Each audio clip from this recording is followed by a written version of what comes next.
శ్రీ గురుభ్యో నమ. శ్రీ మహాగణాధిపతయే నమ. ఇక చివరిది మీనరాశి. ఈ రాశి వారికి ఈ సంవత్సరం మార్చి 18 వరకు ఆదాయం 5, వ్యయం కూడా 5. మార్చి 19 నుండి ఆదాయం 14, వ్యయం 11గా ఉంటుంది.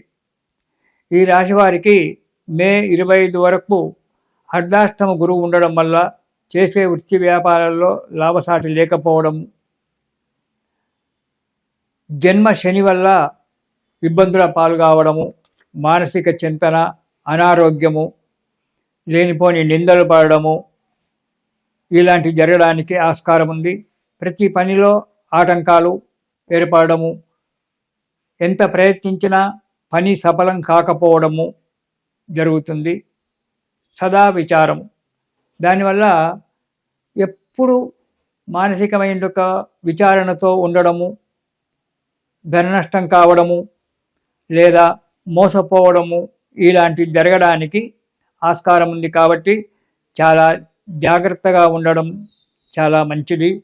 మీనరాశి వారు మే 26 నుంచి కొంత అనుకూల వాతావరణం ఏర్పడడానికి ఆస్కారం ఉంది. ఆదాయం బాగానే ఉంటుంది, కానీ అంతకు మించినటువంటి ఖర్చులు రావడానికి ఆస్కారం ఉంది. మే 25 నుంచి ఆరోగ్యం దెబ్బతినవచ్చు. ప్రతి విషయంలో జాగ్రత్తగా ఉండండి. ఎవరిని నమ్మకండి, నమ్మి మోసపోకండి. కాబట్టి మీ దగ్గరికి చాలామంది వస్తుంటారు. అందరు మేము ఇది చేస్తాం, ఈ సహాయం చేస్తాం, ఆ సహాయం చేస్తాం, మనము కంపెనీ పెడదాం, మనం ఇది చేసుకుందాం, సొంతగా వ్యాపారాలు చేద్దాం అని చెప్పి మిమ్మల్ని బుజ్జగిస్తుంటారు. కానీ లొంగకండి, వారిని నమ్మి మోసపోకండి, జాగ్రత్తగా వ్యవహారాలు చేయండి. నిరుద్యోగులకు ఉద్యోగం లభించేటువంటి ఒక ఆస్కారం ఉంది. ప్రయత్నించాలి, అది కూడా చాలా ప్రయత్నిస్తే నిరుద్యోగులకు ఉద్యోగాలు దొరకడానికి ఆస్కారం ఉంది. కోరుకున్న ఉద్యోగాలు చేసేటువంటి వారు కోరుకున్న ప్రదేశానికి బదిలీలు కావడము, అక్కడ మీకు అనుకూల వాతావరణం ఏర్పడుతుంది. కానీ ప్రతి పనిని చాలా ప్రయత్నం చేయాలి, జాగ్రత్తగా ఉండాలి. ఇక విద్యార్థులకు శ్రద్ధ తగ్గిపోతుంది, కోపం పెరిగిపోతుంది, అశ్రద్ధ పెరిగిపోతుంది. లేనిపోని ఎదురు మాటలు మాట్లాడడము, వాళ్ళు బాధపడము, ఎదుటి వ్యక్తిని బాధ పెట్టడము, చెడు సహవాసాలు చేయడము, దుర్మార్గుల చేత సహవాసాలు చేసి జీవితాన్ని పాడు చేసుకోవడము, చదవకపోవడము చేస్తారు. ఏమనంటే నేను మంచిగానే చదువుతున్నాను, మంచిగానే రాశాను, వాడు మార్కులు వేయలేదంటాడు. మనం మంచిగా రాస్తే వాడెందుకు మార్కులు వేయడు? వాడికి నీ మీదేం పగలేదు కదా విద్యావాడికి. మనం సరిగ్గా రాయక ఎదుటి వ్యక్తి మీద తప్పులు పెట్టడము, నీవు ఒకరిని కొట్టి వాడు నన్ను కొట్టాడని చెప్పుకోవడము, ఇలాంటివన్నీ కూడా జరుగుతూ ఉంటాయి. కాబట్టి జాగ్రత్తగా విద్యార్థులు ఉండి శ్రద్ధతో చదువు యందు శ్రద్ధ పెట్టండి. మీ జీవితాలను ఉన్నత దిశకు ప్రయాణం చేయించండి. ఆరోగ్యం దెబ్బతింటుంది, కాబట్టి ఆరోగ్య విషయంలో కూడా చాలా జాగ్రత్త. అనవసరమైన ప్రయాణాలు పెట్టుకోకండి. ఎక్కడ ప్రయాణాలు చేయకుండా ఉండడమే చాలా మంచిది. అత్యవసరమైతేనే ప్రయాణాలు చేయండి, లేదా హాయిగా మీ ఆఫీసులో కూర్చోండి, ఇంటికి వచ్చి ఇంటి దగ్గర కూర్చోండి, కృష్ణారామ అనుకుంటూ ఉండండి. అంతేగాని అనవసరమైన వ్యాపకాలు పెట్టుకోవడం వల్ల జీవితంలో చాలా దెబ్బతింటారు మీనరాశి వారు. ఉద్యోగస్తులకు బాగానే ఉంటుంది, ఉన్నతి జరగడానికి కూడా ఆస్కారం ఉంది, ఉన్నతి కూడా జరుగుతూ ఉంటుంది. కానీ కొన్ని అనుకోని సమస్యలు మీద వచ్చి పడుతుంటాయి. వాటిని తట్టుకోవడానికి రెడీగా ఉండండి. నిరుద్యోగులకు ఉద్యోగం లభించేటువంటి ఒక ఆస్కారం ఉంది.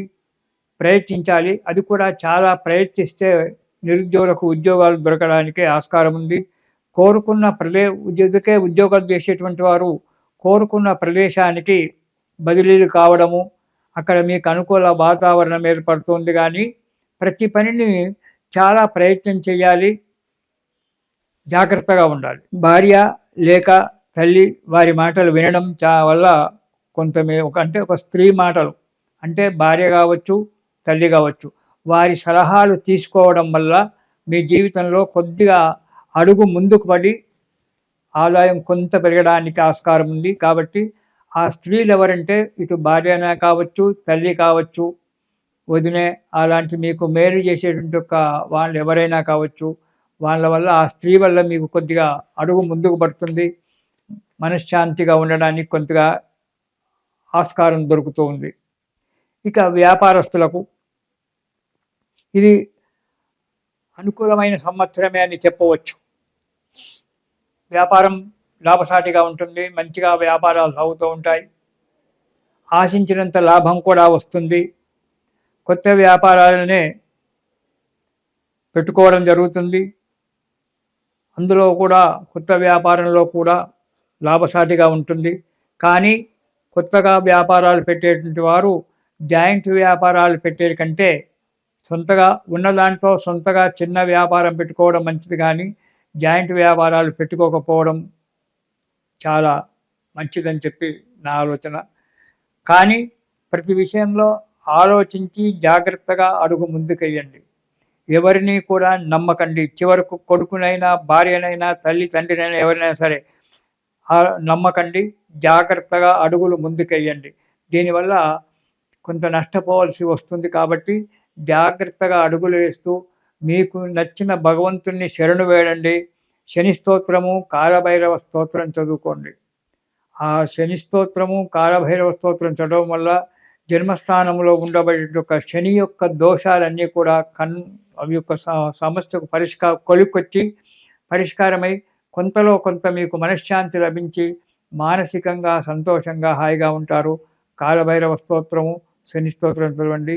తిరిగి మనము 2027 జనవరిలో కలుసుకుందాము. అంతవరకు శుభం. స్వస్తి. సర్వేషాం సమస్త సన్మంగళాని భవంతు.